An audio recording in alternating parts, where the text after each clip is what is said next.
The fate of democracy in Egypt. Is it on hold or is it on life support?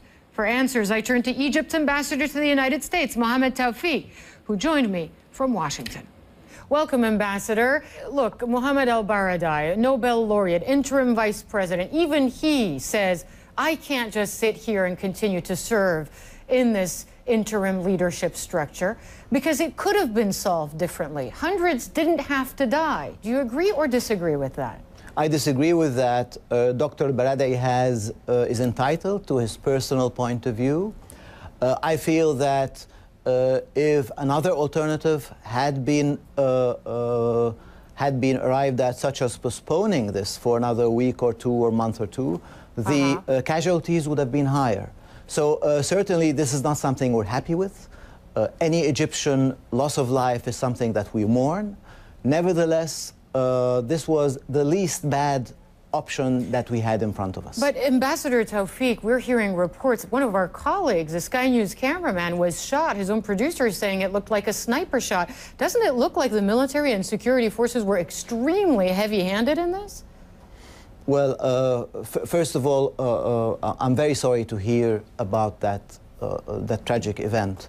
Certainly, no, I think it's not an objective assessment to say who was responsible for that. We certainly need some time to gather evidence and to reach a conclusion what exactly happened, who shot the shots. We know that some of Dr. Morsi's supporters were heavily armed.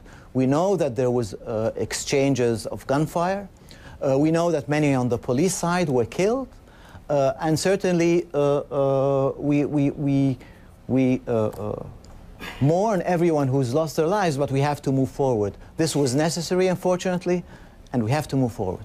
How do you move forward when, in the end, like them or not, this party, the Freedom and Justice Party, those Islamists, those political Islam-based parties, do have some level of legitimacy and popularity in Egypt? When their leaders are jailed, when their presidents are deposed, how can you then, after that, come out and say, but we want an inclusive political process going forward? Doesn't it ring untrue after all this? Well, listen, after today's events, after the attacks on the police stations, the attacks on the churches, after the beheading of policemen, I don't think that the Muslim Brotherhood will have a lot of support in the Egyptian street. Nevertheless, an inclusive process is an inclusive process. A political roadmap is a political roadmap, and we have to keep the door open, which does not mean that people who have committed crimes will not face justice. It means that it will be an inclusive process, and we will move forward, and Egypt will build its democracy.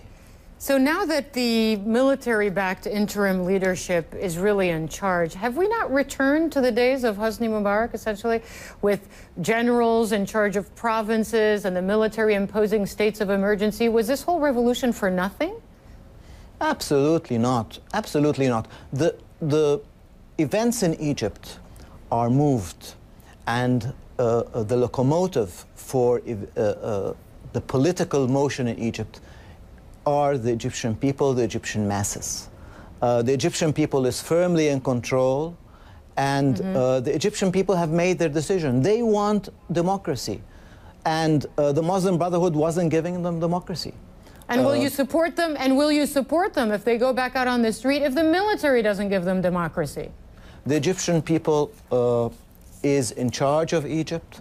They have a right to guarantee their own future.